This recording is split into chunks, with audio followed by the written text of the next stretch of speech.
How late adopting do you think the construction industry is with AI? Also, how big do you think it's going to be over the next 3, 5, 10 years? It's huge already. It's arguably bigger than the internet in terms of like level of impact. It's this next generational shift in technology. Some of the contractors out there who are sending out their tender inquiries by post, which is insane. Yeah. By post? Yeah. They email their tender inquiry to their team in Dubai, and then their Dubai team print it off and post it. These packages must be huge, right? Yeah, you're talking hundreds of millions. There's a lot of risk in the world. You look at supply chain risk, you look at cost escalation over the last few years, but ultimately it's actually about real-time risk management, which is not just procurement. It's the pattern of behavior that's happening across every facet of construction and just business generally, the complexity of the industry. And so really what people are trying to do, whether it's procurement, whether it's finance, whether it's project management, quality, safety, basically trying to get real-time insight as to where things sit so that you can manage your risk. Bid Level is an AI comparison tool. Rather than having to copy them and paste them into an Excel, you put them into our AI, and it will give you that comparison within a matter of moments. But the real benefit is being able to identify what your risks are. I think that moment in the sun for construction is coming, but just not quite there yet. If you don't get procurement right, then your delivery is going to fail. Procurement dictates a really large part of your margin. Are we actually building fast enough? And in the UK, I think we build fairly slow. The challenge of going, how can you implement and drive change in your business is really the key thing. Alistair and James, welcome to SQFT-Stories. Beautiful. Thanks for having us here. Yeah, no worries. This has been a long time coming on now. We tried to get this in, I want to say a couple of years ago, maybe. Yeah, a little bit of LinkedIn DM tagging. So always happens. But yeah, thanks for coming down, guys. Super interested, Alistair. We'll start with you. Obviously, this is a different dynamic for SQFT-Stories. This is actually the first time I've had 2 guests on. Nice. So we'll start with you. Do you want to give us a bit of an idea of why you started Procore itself? Procore, that's ProcurePro. That's interesting, actually. Think about that. Everyone gets it wrong. Is that a bit of an issue? Oh, all the time. Yeah. Honestly, we've had people in the industry arguing each other around like Procore, ProcurePro. Yeah. And even they get confused with us as well. So did you copy the name? Did you? It was just like incidental, and people ask, does that actually do more harm than good? And I think it does more good than harm. It probably does, to be fair. You sometimes get leads out of it. Yeah. And we've had a story, like we do procurement software, and we've had a story where one of our guys is like 3/4 of the way through a demo, and people go, "Great system, but like, where's your health and safety?" And it's just like talking to the health and safety guys. So no, but look, I'm an Aussie, been over here in the UK, but we've been doing this business ProcurePro for best part of 5 years, and 6 years now. It's a COVID baby, and we sort of saw this opportunity in the industry for a dedicated, end-to-end procurement software. It was this sort of piece of the market in commercial management that had really been underserviced by technology, and there's 1,000,001 bits of tendering software. There's lots of supply chain management, but there's no one who's really aggregated the whole end-to-end procurement process together. So think tracking and schedules, drafting scopes, tenders, comparing, contracting and managing your supply chain, and then all of the data and the intelligence that comes out of it. So it started, in your home, in your bedroom with a few mates, and we sort of had this previous business that we were doing that got killed by COVID overnight, and we pivoted into what became ProcurePro. And then what was that previous business? Was that still within construction industry? Was it? It was basically contract management for commercial real estate. So I used to be a lawyer for my troubles for about 5 minutes before I decided to get the fuck out of there. And but be careful what I say. Yeah. I love putting the boot into them. But no, it was 2017, and probably a little bit ahead of my time. I was doing this large scale commercial landlords doing high volume leasing and going, all of these contracts are repeatable at scale. Surely you don't need lawyers to do this. So you can basically build a playbook of how do we negotiate things, use AI to read what's going on and basically speed the whole process up. Evidently, it's a bit ahead of my time given how the world's changed. Yeah. But that was a business that started by myself after being a lawyer for 2 years, from back at my old housemate's mum and dad's place. And then got a team, got some customers, basically launched it a month before COVID, and then COVID killed it. But for 6 months earlier, we were looking adjacent from commercial real estate to construction, going, hey, we're sort of the ups and downs of that first business. Like, should we do that for construction? We're doing these developments, there's way more contracts, there's way more urgency, it's way bigger, bigger figures. Yeah. And then, I was talking to the good mate of mine who spent a decade at a major builder, and he's basically saying, mate, you think you're dreaming if you think you can run this. And then COVID was that perfect storm that brought him home from overseas, and we cracked on. Did you? So it started in your house then, I suppose? Yeah, so we just like there's photos with butcher paper on the wall and people like rugged up under blankets with laptops and all that stuff. So, and now it's a real thing, and across the world. So you started out in Australia. You're based in Australia then when it started. Yeah, is that right? Yeah. So give us an idea how you managed to sort of break into the Australian market. Yeah, and look, for everyone's context who's listening, at the moment we are about 100 staff big. We're 260 odd contractors globally across Australia. The UK, we've opened up the Middle East. We'll be in the US pretty in a meaningful way next year. We've got a project in Antarctica, which is pretty cool. And about 100 staff globally or so. So it's sort of going, you start with really a belief that, the world's not good enough as it is and we can change it and we can bring something positive to it and do things better. And then you kind of put one foot in front of the other and spin all the plates. And then, moved over to the UK a couple of years ago. Got a really good footprint of about 50 or so contractors on the platform now, including a lot of the big tier ones, coming on board, and we're really about to see that growth that we saw in Australia come through the UK, which is really exciting. So is it predominantly main contractors, is it, or do you have subcontractors as well? Yeah, like predominantly main contractors because they've got a lot of their subcontractor procurement, but really it's project-based procurement. So anyone who's procuring a material volume of packages, needs a better way of doing it, and so. We've got data center owners, procuring their consultants and their materials. We've got M&E contractors as well. We've got large civil contractors as well. So you do have that bit of that variance, but predominantly it's anyone who's procuring a decent volume of packages for their projects. So give us an idea. So I just want to jump back into Australia because I know a lot about the Australian market. So how did you manage to break into that? And like what was like, so did you go straight for main contractors on Australia?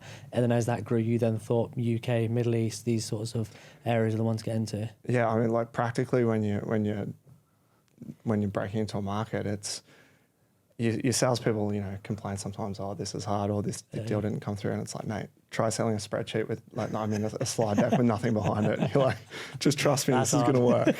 And then you're madly like trying to pull something together and building kind of fake demos and all that sort of stuff. So look, Australia's a really good market for construction tech. There's Aconex, like the Australian version of Procore started before it, who exited to Oracle for 1.6 billion. There's PayApps, who are big here in the UK as well, who just got bought by Autodesk sort of 10 years later. There's Hammertech, great bit of safety software. So there's these really good sort of examples over the last sort of 10 or 20 years of construction tech in Australia. And it's sort of a combination of these market conditions where it's really high cost of labour, a bit of I suppose a progressive entrepreneurial attitude of the builders in the market means tech gets a pretty decent run. And so you see some decent construction tech being built out of Australia. So we're, standing on the shoulders of some people who've come before us as well. And ultimately it was, here's a better way of doing things. Do you builders, back us to bring this to life?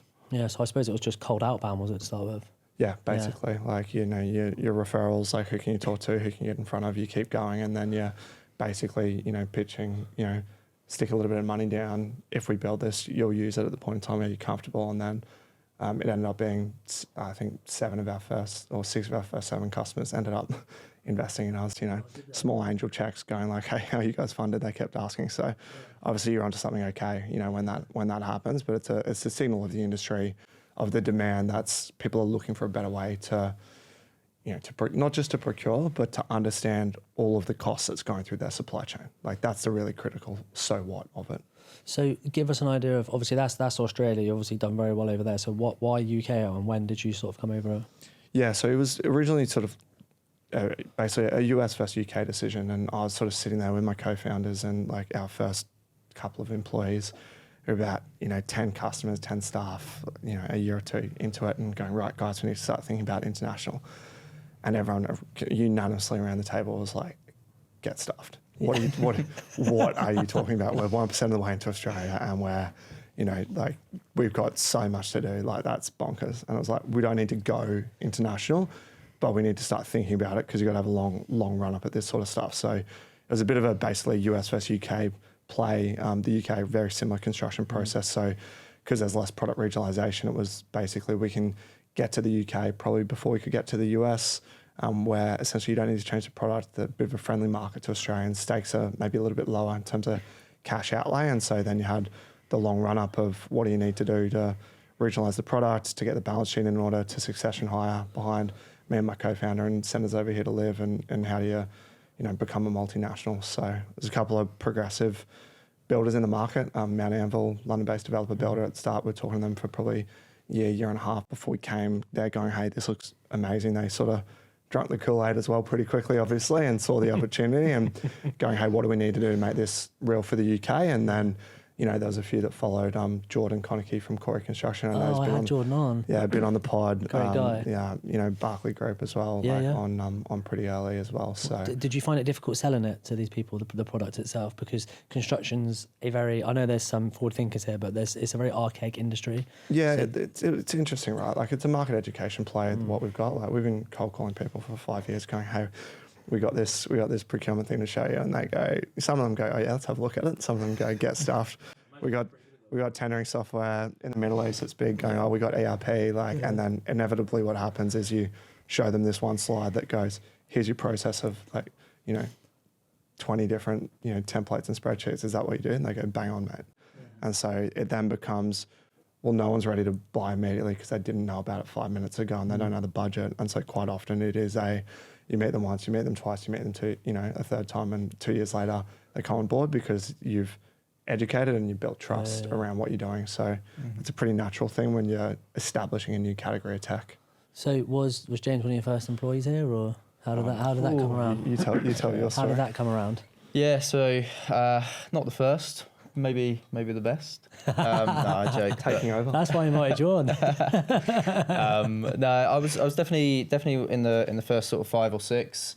But how it sort of started for me, I was ex-QS, so worked at Waits for one of them. One of them, yeah. Worked at Waits for almost 10 years, through trainee all the way to sort of getting to run my own projects, and went over to Australia for a few months as part of their exchange program to Hutchies, which is coincidentally where one of our other co-founders is from. Nice. A guy called Tim.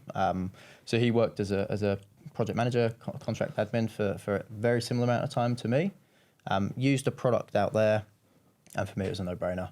I was just like, this is exactly what I need. This is exactly what I want. At the time, I was just doing some very quick procurement. There was an initiative throughout Waits trying to procure everything within 3 months, no matter the size of the project. So 18 months, 24 months. It was 3 months to get everything procured. Really? And you're doing that from spreadsheets. It was... That seems a short amount of time. Yeah, a very short amount of time, yeah. And surprisingly, the design wasn't completed either. Really? Who would have thought? Who would have thought? Is that normal in the industry? Maybe. But yeah, no. So used it out in Australia, and when I came back to the UK, I was just like, I need to bring this back to the team. Need to show them this is going to revolutionise it, and I think that's really part of it. We sort of touched on it earlier, but people either get the software or they don't get the software, and I've seen that trend throughout. If you show somebody who goes, this is exactly what I need, you sell within one meeting. If you don't, it's meeting after meeting after meeting until they've got that trust and that education piece. How did you find QSing just in general in the UK? Yeah, no, I did enjoy QSing. Like, it's a very good career. It's exciting. Every project is different, and there's different challenges. But I think where you get to as you go further up is that you're just doing the same thing. It's just a different number. And it then just starts to get to the point where you and your subcontractors, you get to the point where you're basically just arguing all the time, whether that's about variations, whether that's about payments, whatever it may be. And it just becomes a little bit tiresome, to be honest with you, for me anyway. And is that because, would you say that's predominantly because of the procurement process? Or is that... I think it's... Or is that a touchy subject? No, I think maybe it's just because of the industry. Yeah, I think that's how it's all been for however many years is, you get on site, you need to think about your cash, subcontractors need to think about theirs, and they're trying to make some money somewhere. Everybody's just trying to make money and get the project completed. So always going to happen. And part of the conversations that when James came on board was, he was like, am I going to procure my next job, or am I going to replicate that at scale across the industry? So it's, it's not, the industry's tough, and there's genuine challenges, and it's how can we impact positive change, on the place and help people, from a lens of procurement, do that better, but also it's not really about procurement. It's actually how do you change your business? Of course. So give us an idea. So how did the software specifically help you when you were working over in Australia? I went over there for a few months. I was procuring this very fast project. It was 12 months and about 200 million, funded by the Australian Council or the Australian government. And for the 3 months, it was just procurement of huge trades. We're talking like £50 million M&E package, substantial. Doing it off an Excel spreadsheet, sending those inquiries out via email and trying to keep hold of that, whilst also only being there for a limited amount of time, was extremely, like I couldn't imagine doing that in the way that I usually do it. It would just be hell, because you'd have so much on at one point. Using a software like ours, without sort of blowing it up too much, you're able to actually see what's done, when it needs to be done. You're managing everything a lot easier and simpler, but then also with that short time frame, I can just pass it back to the team who's actually going to deliver it, and they're going to see exactly what I've done. And of course, they'll probably point their finger at me if something goes wrong, I'm sure, but at least they know where to point the finger because they know where it's gone wrong. I'm surprised you did any work down under. I thought you were just on a junket. No, I did for the first couple of weeks. Yeah, no. Just you and Jack Hutch running around. It was a little bit like that, but it was a great time. And G'day, Jack, if you're watching. A few stories might have made their way back, but it was great. It was great. But So, you're completely right. For the last couple of months, maybe not. Nice. That's what everyone goes there for, don't they? Yeah, it was great. So it obviously impacted you in terms of like the role of procurement so much that you came back and you thought it's a no-brainer, really. Yeah, and I think it was really just focusing on, like, I think you touched on it, but do I just want to go to my next project and procure again, and then procure again, and then maybe get promoted, and then get procure again? Yeah. Like, it gets to that point, or do I want to actually have some sort of impact? Yeah. And I think what construction's a great industry for is you're building these great projects. And I kind of got bored of building great projects. Instead, I wanted to change an industry. And that's exactly what we're sort of doing. So is that at that moment you left? Was it Waits then, so that you came back? Yeah. And then did you join Alistair, or how Yeah. how did that segment? Under the wing. Yeah, no, I joined the team. Yeah. There was a few benefits. Work from home. What a great initiative that is. But no, I joined the team, and that was probably coming up to 2 years ago. It was something really exciting. There was only a few people in the team in the UK, and so much opportunity, right? So I joined as a solutions consultant. What that meant for me was that I got to speak to potentially new customers, but also deliver it for existing customers. Oh, okay. So that meant, going to their offices, training them, understanding their problems and solving them, kind of a bit like consultancy, but also using my expertise to sort of guide them in a better way. Especially, maybe some smaller contractors that are a little bit less, commercially switched on. Yeah, or like process driven, just like don't have Process-driven, necessarily the same level of maturity. So you're kind of building that in and building some of that rigor. Yeah, and giving them advice. But then that quickly changed, started to get a little bit more involved in the sales process, and then quickly progressed to sort of helping with the Middle East expansion as well. So James, when he first came on board, showed me this WhatsApp to his mates going, oh yeah, it'd be pretty good if, it was like day one, it'd be pretty good if in 12 months later I was like leading the charge into the Middle East or the US, and then literally like almost 12 months of the day we're like going, all right, let's, like the Middle East seems like a good market for us. Process is very similar, a lot of expats of Aussies and Brits, a lot of pain, a lot of demand for solutions because there's really big projects. It's not necessarily like the fastest market because you've got to build trust, not just be sort of fly in, fly out, and be like any market, be local, be present. But it seemed for us a really good expansion and geographically between Australia and the UK, so we don't need to take on another time zone. And so then James was the obvious candidate to lead the charge, going like he's got the expertise, he's got the kind of flair for sales, so we need to go and like build trust, open up a new market, get things done. And so we started flying out there, and then about a month or two later the war started, and so that was fun. But we're going good there now. Yeah. Like it's we've got the first kind of base of customers. We've got a partnership with one of the called the C Group, one of the private offices of a Dubai royal family, around how can we be local, build that presence, and ultimately help change the construction industry through the Middle East on these massive projects that are being delivered. So so this is from like an untrained eye, right? Like how would you break into a market like that? Are you outbound to people out there? Have you got like some clients that you want to get, or without giving away secrets, obviously? But just a bit of, we can do this attitude. I think is the first thing. No, it's like at the end of the day, we got pulled in there. So Bouygues is a big customer of ours globally. They use us across like 6 or 7 different geos, and then hopefully 80 or so in the next couple of years. And they actually invest in our latest funding round as well. They love the product as a customer, going like, how can we help supercharge this? So got pulled into the Middle East on the back of a Bouygues project. There's a bit of signal like as well, just in terms of from the market, people inbounding us a bit naturally. And we've sort of had enough customer conversations to go that there's pretty good product fit. 90% of the stuff seems exactly the same. There's probably 10% that we don't know about. But is that enough to go, can we succession hire behind James? Can we like go from one customer to 5 to 10, and then what we've just done is put the local team in market around going, okay, we've got that customer base, we've got referenceability, how can we supercharge that? But ultimately it is bashing the phones, building trust, showing people the art of the possible around what their life could look like, and anything to add on that? I'd say you probably summarised it quite well, but I mean, it's just finding clear market fit, right? And you mentioned it a couple of times there. They're building these huge projects. If you look at where the biggest projects are, the majority of them are in the Middle East somewhere. You've got in Saudi the 2034 World Cup coming up. They've got some insane projects out there. I've never seen anything the size of this. Same in the UAE. They're building one of those spheres out there as well. So it's it's great market fit, but you still speak to some of the contractors out there who are sending out their tender inquiries by post, which is insane. Yeah, by post. Yeah, I spoke to one the other week who is based in Abu Dhabi.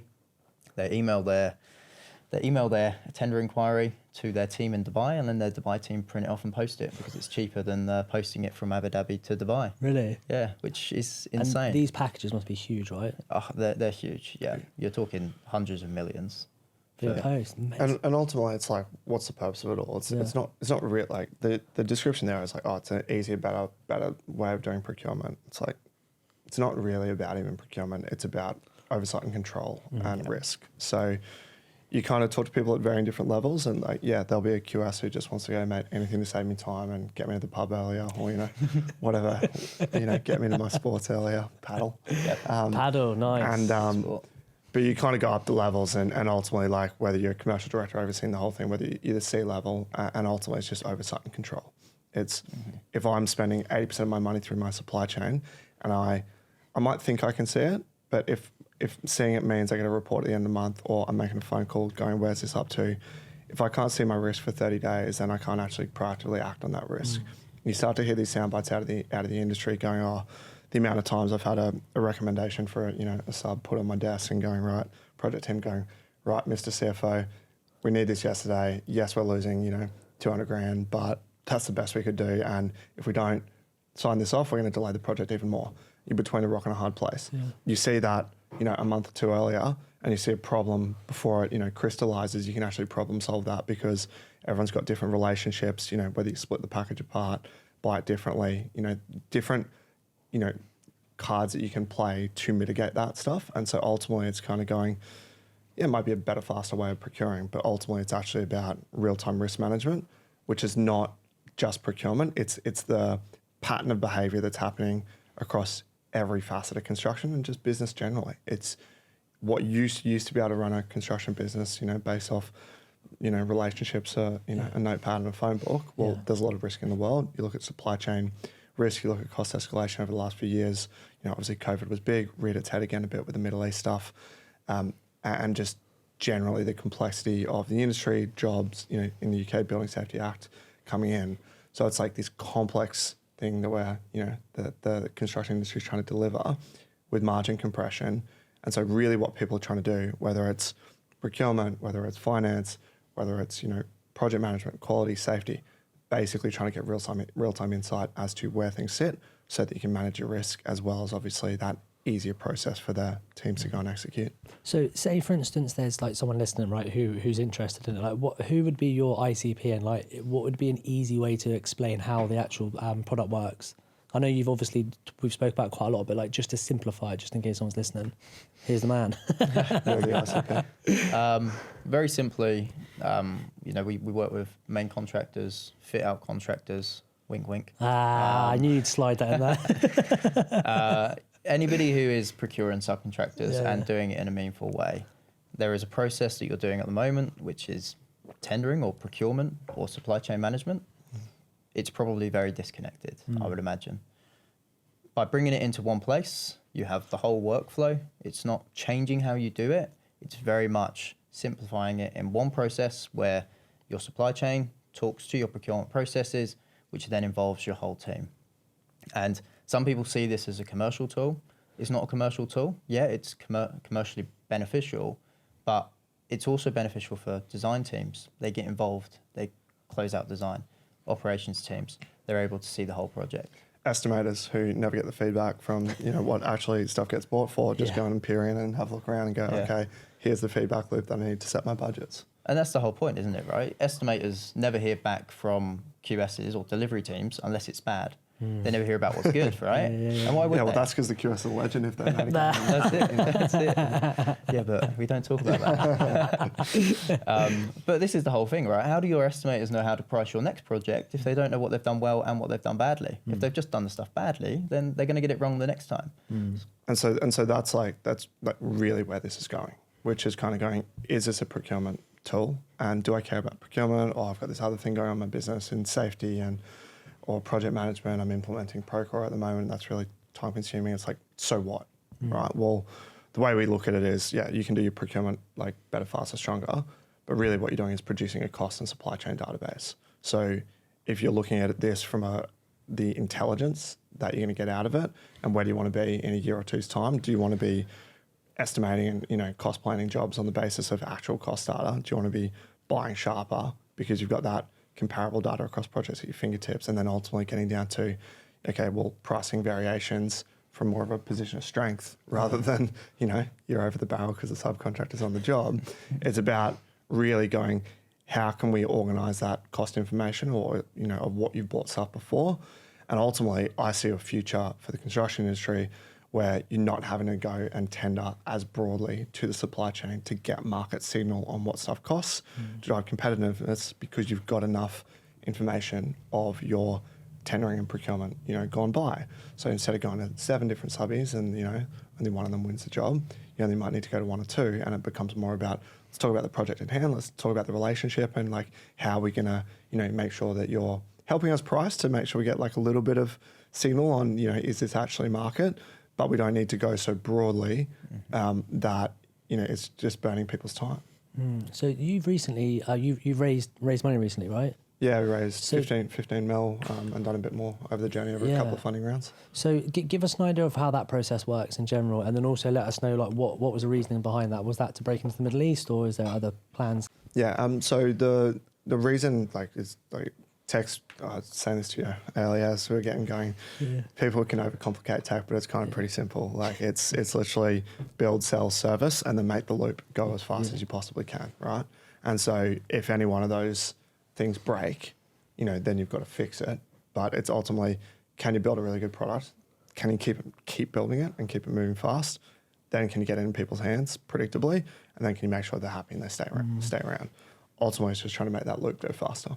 So for us, 15 mil is, can we grow in regions? So double down on the UK and Ireland, where, I'm based here at the moment, growing our team in the Middle East. Ultimately, you get revenue coming from multiple regions, not just necessarily like Australia's not a big enough market to build a well-beaten business off the back of that. So it's going, how can we get revenue coming from multiple markets, ultimately just to invest back in the product and make the whole thing go faster.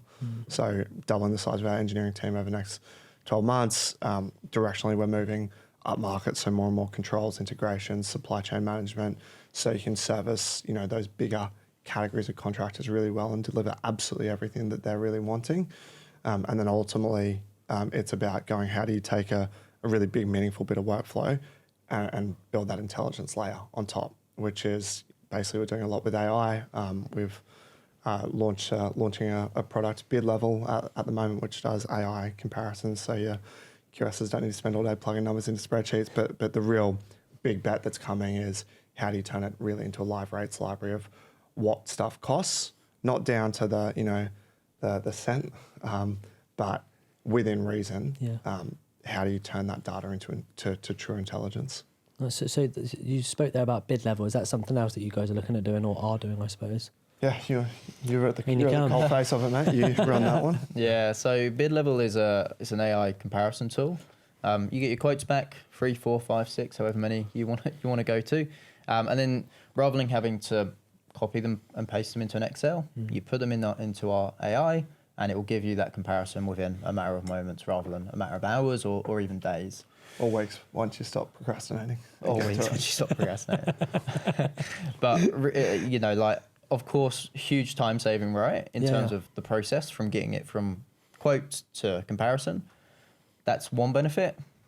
But the real benefit is being able to identify what your risks are. So straight away, you put that into there. You can see how you're performing against your budget. Do I need to flag this up to my management? Have I got a cost issue here that I need to be aware of? Do I need to invest a bit more time into it? Or, if you're doing a small mastics trade and you can't really be bothered doing the comparison, just chuck it in there. That sounds done. More like it. Exactly. But this is the thing, like you've saved an hour or 2 hours and you're already straight onto it. The great example was when we were building it and there was a UK contractor and we saw they're like working with us through the dev process, and you saw what was their comparison on this landscaping package, and it cost like $100,000 or something. And so there's like 150 odd line items when you chucked it into the AI, but the actual real world comparison that they'd already done, bought the package, made money against budget. Cool, happy days, right? Well, they compared at a subheading level around like 10 or 15 sort of subheadings, not I'm going to go and spend hours and days plugging everything in.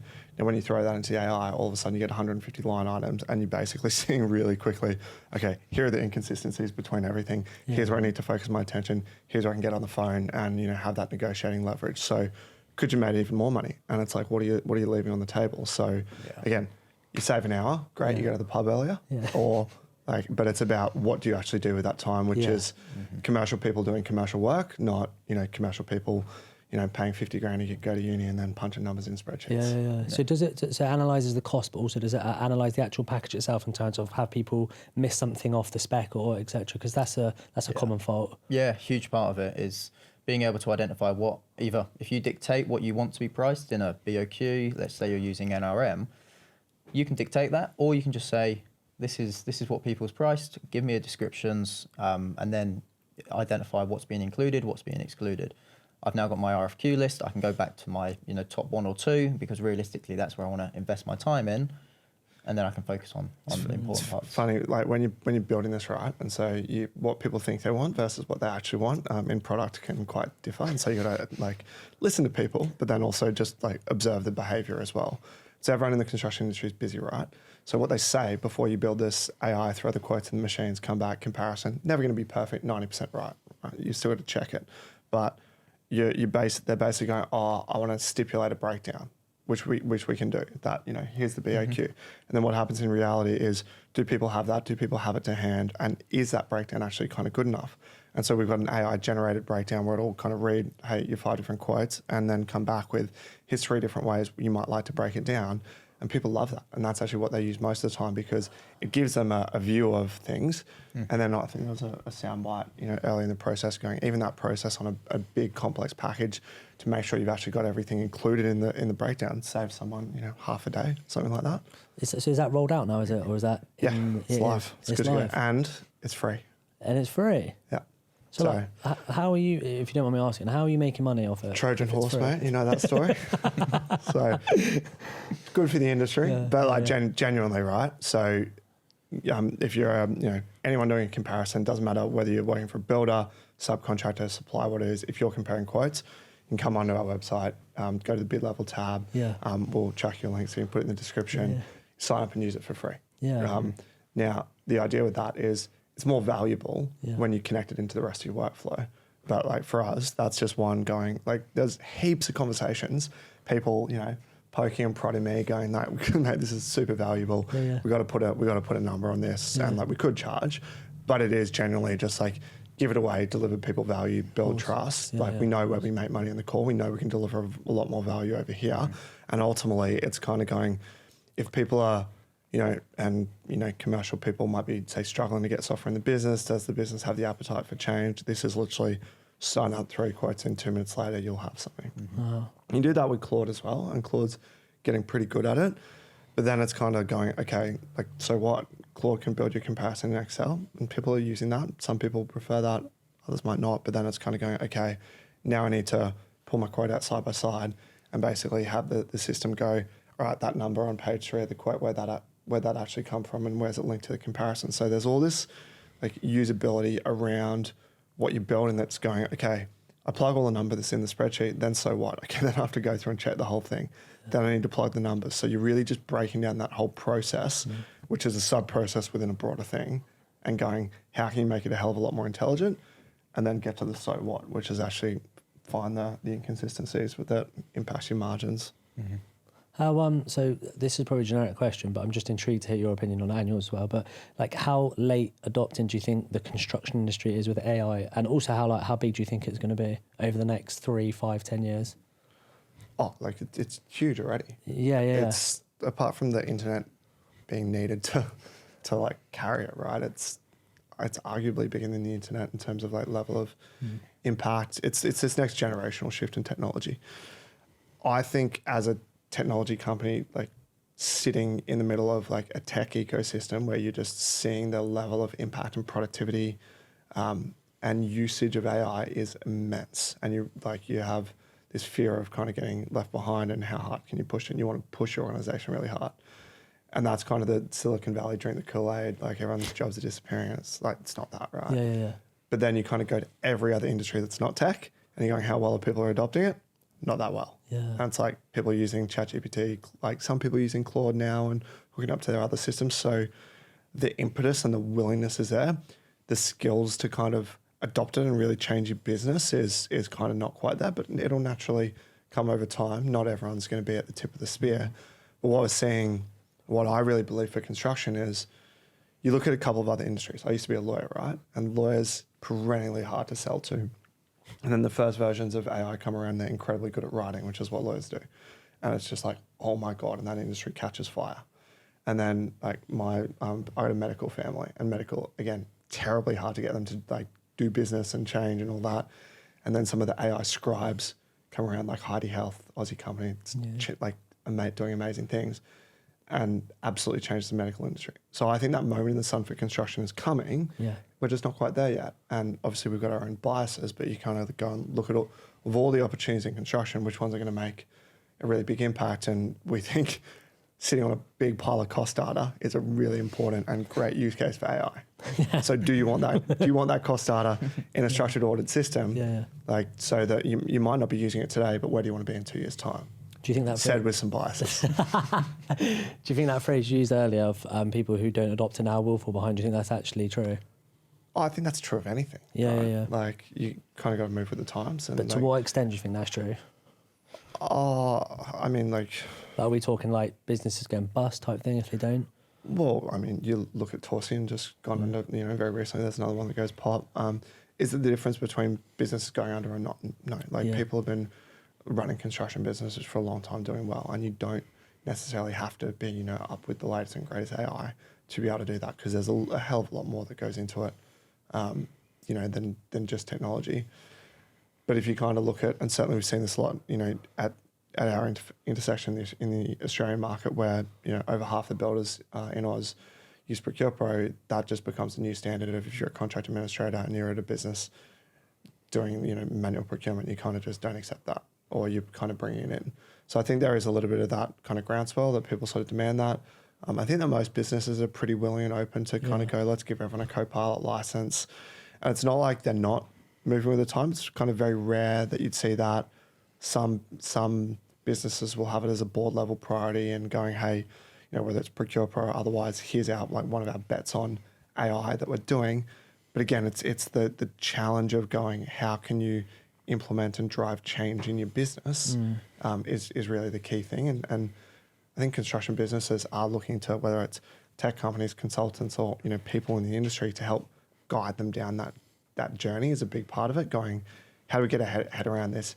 how can we actually make change amongst all the crazy noise, that's I think on the that's internet. I think that's the biggest hurdle for, like, if I look at it from a construction business owner's perspective, I look at that and think, like, that's the biggest hurdle, is actually like, yeah, this all sounds great, but like how are we going to adopt this type thing? That's what I find when I converse with people about it. That's what they usually say. Yeah, exactly. And so you kind of sort of then peel back the layers of that conversation, and you're sort of going, okay, well, what's my little soundbite of how do you do AI? And you actually kind of hear that saying a bit, but it starts with leadership. Do you have a mentality around kind of going, are we supportive of this? Great, cool. Go and get everyone a Copilot license if you haven't got it already. Just give them access, because like that sort of freedom to play, and even if you're writing your emails a bit better, it's just table stakes now.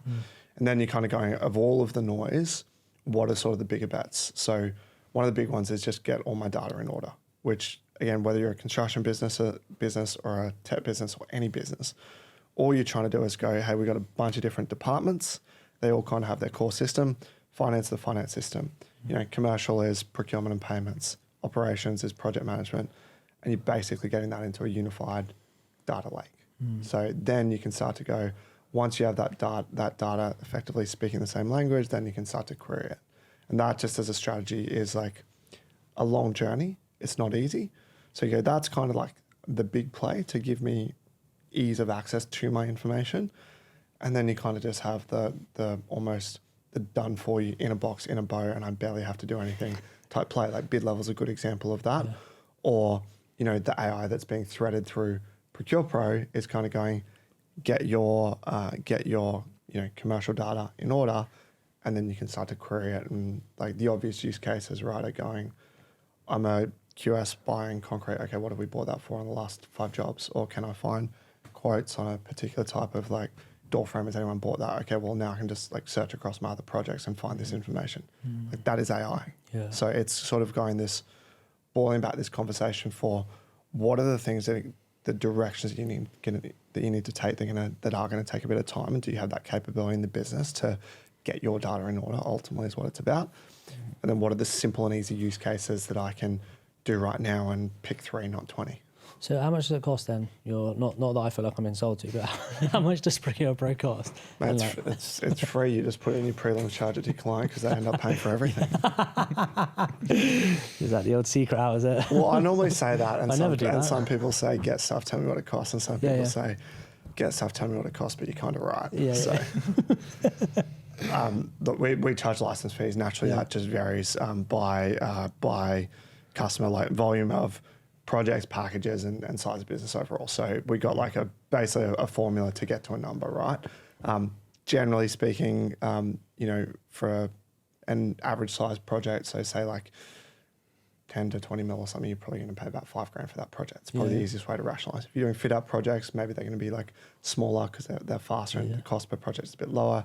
You do a bigger project, maybe a little bit bigger. So that's kind of to give you orders of magnitude. And you sort of boil it back and going, can I make on a £20 million project, can I make $5,000 back? Mm-hmm. How much do all of your scope gaps and delays on procurement cost you on all your previous jobs? Oh, we don't talk about that. Come on. On a single job. Look, I mean, how many times have you procured a subcontractor that's also tendering for 5 other jobs at the same time and create a concentration risk without anyone knowing? So what I'm going to do is I'm just going to dodge this question. Come on. And I'm going to say, when I actually first joined, when I had a look at the pricing, the pricing sort of strategy, I said to you, didn't I? I said, mate, this is so cheap. Why is it so cheap? And the way that I thought of that was exactly what you've touched on, right? One scope gap on a scaffolding trade is going to cost you 2 to 10 grand. Yeah. You've earned your money back. Yeah. Just because you've not made the error. So. I think, do you find sometimes that I'm just like, thinking the construction industry, it's hard to sell that pitch because it's not physical money then and there, is it? It's like they're saving money without receiving the money, if that makes sense? Then that almost becomes a strategy of how do you help businesses make change, right? Yeah. And so people go, okay, that's the cost for a single project, but then I multiply that by my 10 projects and, that's a bigger, scary number. And do I have that in my budget? Where's that going to come from? And, I get paralyzed. And I know this is really good and I know I should be doing this, but do I make change? And then I get distracted because I'm really busy. And 12 months later, I'm doing the same stuff. And that next scope gap or pricing error comes up and you're like, oh, damn, I wish I had that. Yeah. So then the question becomes, okay, well, once it's in your prelims, you're fine because that's just baked into your cost and baked into your estimates. Yeah. So then it's just about the journey to get there. which is kind of going, we just take hits on the year one. That's fine because it's kind of going like, we know we lose money. Like whether you're charging full freight in year one, like we're building product, but basically going down into the red and, coming back up the other side. And that's the same with implementation, like white glove service. How can we make everyone succeed so that they stick around for a long time? That's the bet that we're making, and we're pretty good at it. Basically, no one leaves us, which is a good thing. It's like reflection of the product, right, and the service. Yeah.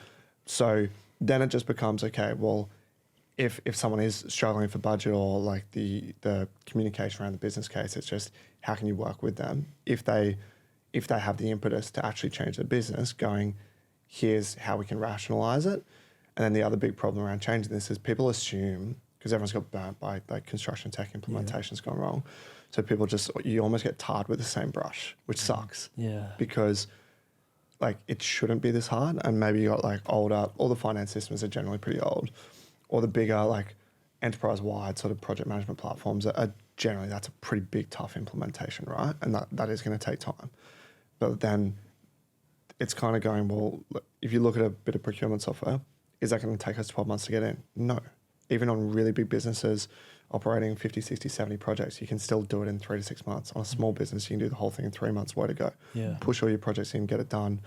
So if you want to change your business by the end of summer, then like you still got time. You saying that directly? But I think the point is, it's kind of going, you're trying to have the conversation and be upfront, going, don't assume this is going to be hard. Yeah, we're going to like have some conversations and hold your hand and get comfortable around what this looks like. So you're not going to make a decision tomorrow, but it's about how can we actually make change on the industry. So if you're looking at this now and you go, right, let's come to the end of summer, a lot of conversations with builders happening at the moment, going, you've got a window of opportunity before the end of the summer. If you push go in September, you get that done in September, October, November, cool, wheels fall off in December, Christmas parties, and then you set up for success next year. It's not that hard. Yeah. And it's just about having the stomach and the impetus to drive that change. Yeah. So what's the plans of ProcurePro then? Like where do you want to get to? Because you sound like you're dominating around the world at the moment. So like where's the end goal as such?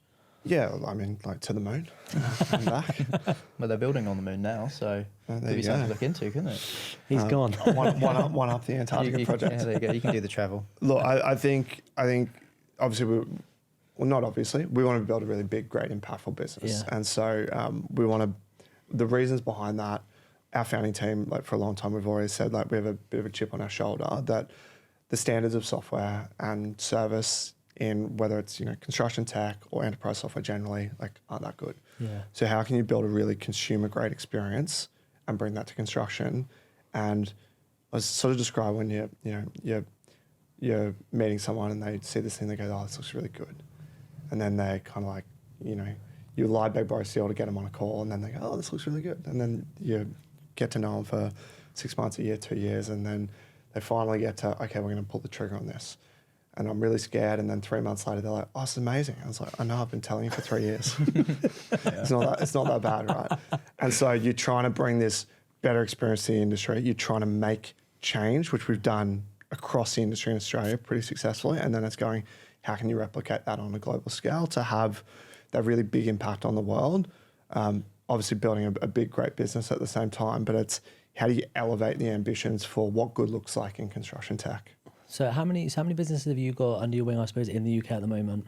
I think pushing 50 or so. Pushing 50, yeah. And then what about in Australia? Over 200. Over 200? Yeah.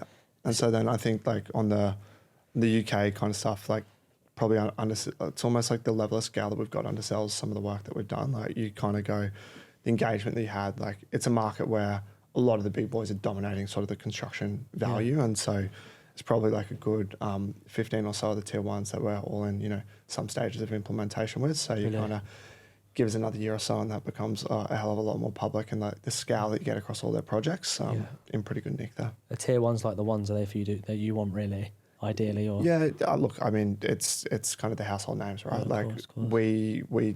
we start to see pain where once you get to about 20 staff or 3 or 4 projects, you kind of got that almost like management overhead that you can't hold everything in your head. Yeah. And so we've got customers from, a couple of people, what you really start to feel that pain about 20 staff. A lot of customers in that, 50 to 200, we've got 10 or 15 projects. That's like a real sweet spot and you can make the change fast. and then the bigger guys are kind of just the names across the industry that people know and recognise. So you got 100 staff, is it? yeah. How do you keep it going then, in general?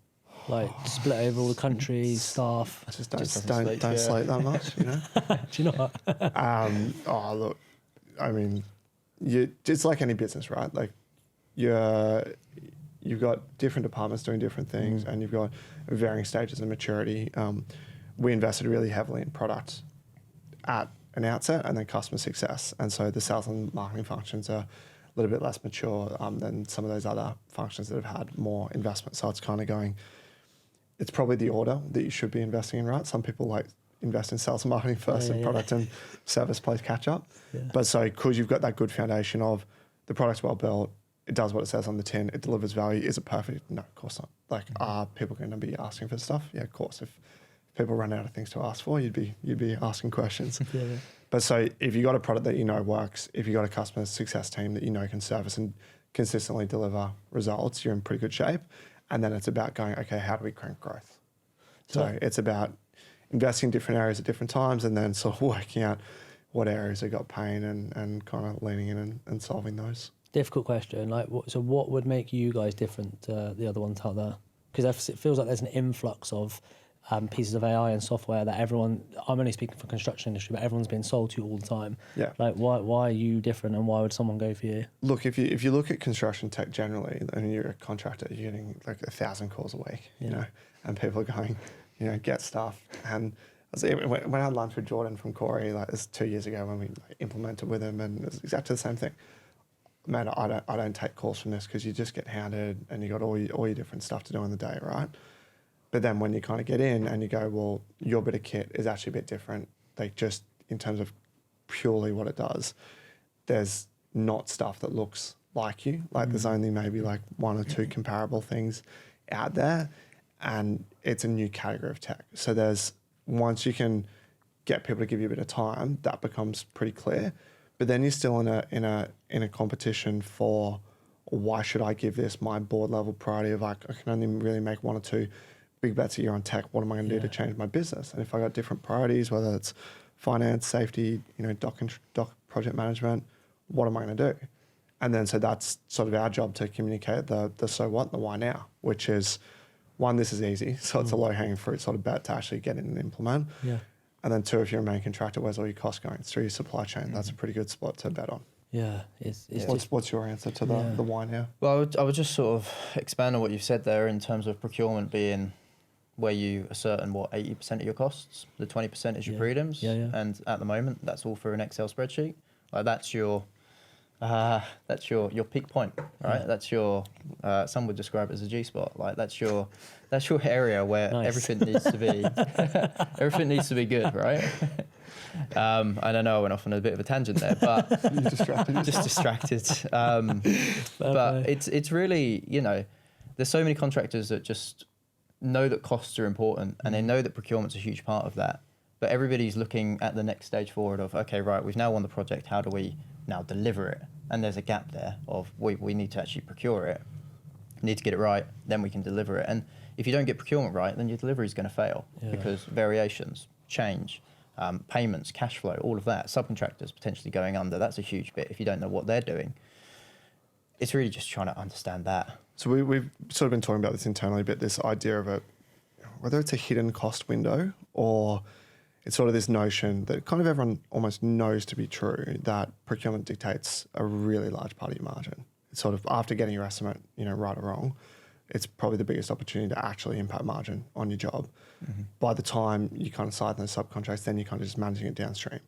So you might have your margin erosion issues showing up on site, but often you can point back upstream and going, well, did we get the scope right? Did we get the price right? And are we, you know, holding people to account? Because margin erosion is like one of the worst things in construction. Yeah. Like the operating margin is so low anyway in general. Like people are losing margin just through these procurement issues, I suppose. And so you then kind of look at that, maybe that's got some negative connotation, right? Yeah. Like let's flip it to make it positive. So great example. So McNab is a private construction business in Australia. They turn over about $1 billion Aussie, so £500,000.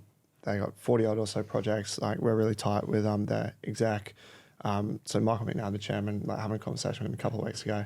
He's talking about like how you get the most out of this intelligence layer. And so he's started the business, been running it for 30 years, and he's sort of saying like he's got, you know, CEO in and exec team running the business. But he says without fail, he'll be in their supply chain meeting, I think it's every week or fortnight, because they're basically looking at the market move. They've got enough projects, enough trades flowing through their system, they can go, all right, why are we buying, you know, that brickwork package at a gain here, but a loss over there? Like, why can we get it right there, but wrong there? And so then they're digging in and going, was it an estimating problem? Was it a design problem? Was it a people problem? And maybe you're kind of looking at things and going, you're not going to be too jumpy on a you know, a week or a fortnight or a month, but then you're starting to see, okay, are things trending? And then going, are we actually seeing the market move or prices move where we need to put a bit more diligence or, you know, pull back a little bit on certain packages in terms of our budgets before, you know, you might get that signal. If you're in a, you know, a business without this sort of information, how does that signal get up to, you know, the exec or decision making, or where it's sort of anecdotally going, oh, what are we buying stuff for? It's like, oh, we're a bit heavy on this. And it's like, does anyone write that down? Is it systematized? So ultimately it's just this big process for how do you get a handle on your costs around what you're buying stuff for? Yeah, it makes sense as well. I suppose our industry's got a problem with like capturing data, I suppose, from cost in general. Yeah. Like we really do. Like speaking from experience as well, and like obviously hosting this podcast and meeting a load of people, it really is a problem in the industry. And so this is kind of almost one of the by luck, by design, quirks around sort of what we do. So does our software get adopted perfectly? Hell no, of course not. If any, like by some customers, yes. Is there a you know, a bell curve of what that looks like and the quality of adoption? Yeah, 100%. But one thing in the system that gets really well adopted is the subcontractor recommendation. So typically you're going, this project, this package, this subby, this is our budget, this was, you know, the final subcontract sum. Here's all the other information that we need to collect. Here's all the subbies that priced. And if that has to go through an approval process that gets signed off by 3, 4, 5, you know, 10 different people, probably the worst I've seen is about 20. Yeah. It's not about software. It's the behavior of the industry that goes, you either put that through our control, our process in the business, or you go and find another job. Yeah. Because if you don't put it through that process, you're not going through the control. And so what happens at that point is when you get that signed off through the system, that's basically the culmination of all this data. So you get this packet of all this information, this rich information, basically being collected just by virtue of doing the job. And so where you start to get visibility problems in construction, not just across procurement, but across any software, is when there's a disconnect between the doing of the job and the reporting of it. So it's when you bring those two things together that the doing of the job creates the reporting, creates the data. That's where you start to turn the lights on. And that's sort of going, that's one of the ways in which the data problems can be solved by virtue of adoption. And it's not just like, you know, execs up the top going, hand wavy guys, please do it. It's like, you need to do this or you don't work here. Yeah. So say someone's going to adopt this, you guys take them through the process, right? So you would work with them for 3 months or have 6 months and. Yeah. I mean, look, our standard term or time to get somebody live and trained is 3 months. But can we go quicker? Yeah, I've done some where they're 2 weeks in and they're fully trained. They're using the platform, so we've touched on it, but very quick. But you know, it's really just that. Learning and willingness to utilize it. If you've got somebody that wants to be a real champion, then you know 10 times easier. If you've got somebody that's coming from the top, of course, you know it's going to get implemented across the teams as well. But I sort of wanted to. We were talking about some really great stuff here around main contractors, but I wanted to just add in how it works for the whole construction industry. Yeah, of course. Because in addition to main contractors, you've got clients. You've got PQS firms, you've got subcontractors. At the moment, all of these projects are getting delivered differently. So the way that a contractor will work is they'll send out their inquiries, but subcontractors receive completely different processes or different forms of scope of works or however it may look, depending on which QS in the same business is receiving it. So it's confusing them, it's making it more time consuming for them as well. And ultimately, they're the ones that are delivering the jobs, right? And then likewise for clients, developers, PQSs, they want the project to be delivered on time, on budget. That's what they care about. And if they've got their contractors, which are vetted with all of this data in one place, they know how much it's going to cost, they know what their risks are, they're delivering all of their procurement on time, which in turn should help them deliver the construction on time. Projects now are delivered on time, very simply, right? So rather than, again, just looking at the commercial side of it, you're now looking at, are we actually building fast enough? And in the UK, I think we build fairly slow. Yeah, absolutely. That's like really apparent. Yeah. I think like It's well known as well. working across a few markets, like the time for projects to get going. Mm-hmm. And it's obviously been slowed down by the Building Safety Act, the last few years as well. Yeah, But of like it is noticeable. Yeah. Guys, let everyone know who's listening where they can find you. Because I still LinkedIn. LinkedIn. Well, I see you on LinkedIn, but I don't see anyone else on LinkedIn. I need to up my profile. ProcurePro.co, and we're pretty busy and active on LinkedIn. So send us an ad if any of this has sparked any interest. You're motivated around construction tech, around the business of building, around changing and having positive impact, or just seeing the art of the possible. Definitely get in touch. We love talking about this stuff, so we're happy to take anyone through it. Guys, thanks so much for coming on.